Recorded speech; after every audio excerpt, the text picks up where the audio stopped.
पुरानी बुरी यादों को ना भूल पाने और एक ही चीज के बारे में बार बार सोचने की आदत से परेशान था। अगर उसे कोई कुछ कह देता या फिर उसके साथ कुछ थोड़ा सा भी गलत हो जाता तो वो बस उसी एक घटना के बारे में पूरे दिन सोचता रहता। वही बात उसके दिमाग में हर समय घूमती रहती। फिर वो या तो अपने साथ हुई किसी बुरी घटना के लिए अपनी किस्मत और भगवान को कोसता रहता या फिर अपने मन में उस इंसान से बदला लेने के ख्याली पुलाव बनाता रहता जिसने उसे कुछ कह दिया था या उसके साथ कुछ गलत किया था। अपनी इस ज्यादा सोचने की आदत की वजह से ना तो लोगों के साथ उसके अच्छे रिश्ते थे और ना ही वह किसी काम को अच्छे से कर पाता था। वह हर समय तनाव व मानसिक अशांति की स्थिति में रहता। उसकी ऐसी हालत को देखकर उसके एक मित्र ने उसे सलाह दी कि यहाँ पास के ही एक बौद्ध मठ में एक जैन मास्टर रहते हैं, तुम उनके पास जाओ, वो तुम्हारी इस मानसिक समस्या का कोई न कोई समाधान अवश्य बता देंगे। वह नौजवान लड़का जैन मास्टर के पास जाता है और अपनी समस्या उन्हें बताता है कि कैसे वो एक ही घटना के बारे में बार बार सोचता रहता है और पुरानी बुरी बातों व यादों को भूल नहीं पाता।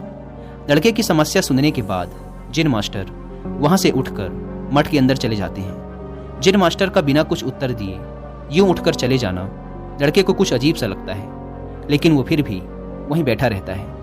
थोड़ी देर बाद वह देखता है कि जैन मास्टर मिट्टी की गिलास में पानी भरकर उसकी तरफ चले आ रहे हैं। जैन मास्टर लड़के के पास आकर खड़े हो जाते हैं तो लड़का भी उनके सामने खड़ा हो जाता है। जैन मास्टर लड़के से पूछते हैं, बताओ इस गिलास का वजन कितना होगा? लड़के ने कहा, मैं एकदम सटीक तो नहीं बता सकता, लेकिन इस गिलास का वजन बहुत ही कम है। अब जैन मास्टर ने गंभीर होकर कहा, मेरा प्रश्न ये है कि अगर मैं इस गिलास को थोड़ी देर तक ऐसे ही पकड़कर खड़ा रहूं तो क्या होगा? लड़के ने कहा, कुछ भी नहीं होगा। जैन मास्टर ने फिर पूछा, अगर मैं इस गिलास को इसी तरह 1 घंटे तक पकड़ कर रखूं तो क्या होगा? आपके हाथ में दर्द होना शुरू हो जाएगा। लड़के ने कहा। जैन मास्टर ने फिर प्रश्न किया, अगर मैं इस गिलास को ठीक इसी तरह पूरे दिन पकड़ कर रखूं तब क्या होगा? आपके हाथ में बहुत ही भयंकर दर्द होना शुरू हो जाएगा।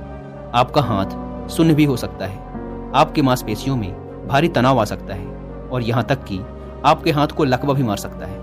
लड़के ने गंभीर शब्दों में कहा। जैन मास्टर ने कहा, बहुत बढ़िया, लेकिन क्या इस दौरान गिलास का वजन बदला? लड़के ने कहा, नहीं, वजन तो नहीं बढ़ा।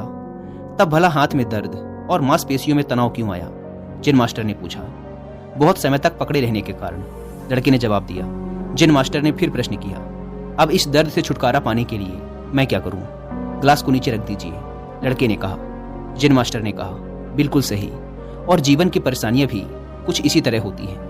इन्हें कुछ देर तक अपने दिमाग में रखिए और लगेगा कि सब कुछ ठीक है।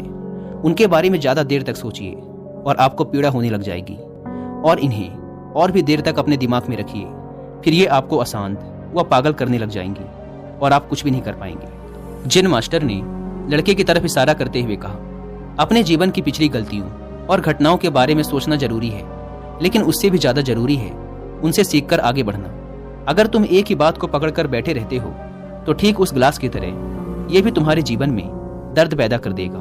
अगर तुम आज अपने अतीत को लेकर बैठे रहते हो तो ये आज भी तुम्हारे हाथ से निकल जाएगा और फिर तुम भविष्य में इसके लिए पश्चाताप करोगे। तुम अपने अतीत के लिए जैसा इंसान बनना चाहते हो या फिर जिन गलतियों के लिए पश्चाताप कर रहे हो, तो तुम आज से ही वैसा इंसान बनने का प्रयास करो और कोशिश करो कि आज तुम वैसी गलतियां ना करो जिसके लिए तुम्हें भविष्य में पछताना पड़े। इसलिए चिंता करना बंद करो और अपने आज के कर्मों पर ध्यान दो, क्योंकि चिंता व्यक्ति को उसकी चिता तक ले जाती है। दोस्तों, चिंता करने की आदत को छोड़कर एक खुशहाल जीवन कैसे जिया जाए, इस पर विश्व प्रसिद्ध लेखक डेल कार्नेगी ने एक बहुत ही अच्छी किताब लिखी है जिसका नाम है how to stop worrying and start living, यानी चिंता छोड़ो, सुख से जियो। अब तक 10 मिलियन से ज्यादा लोग इस किताब को पढ़ चुके हैं, और अगर आपके पास इसे पढ़ने का टाइम नहीं है तो आप हिंदी में इस पूरी किताब को सुन भी सकते हैं कुक एफएम ऐप पर। इस किताब में चिंता करने की आदत से छुटकारा पाने के कई सारे तरीके बताए गए हैं।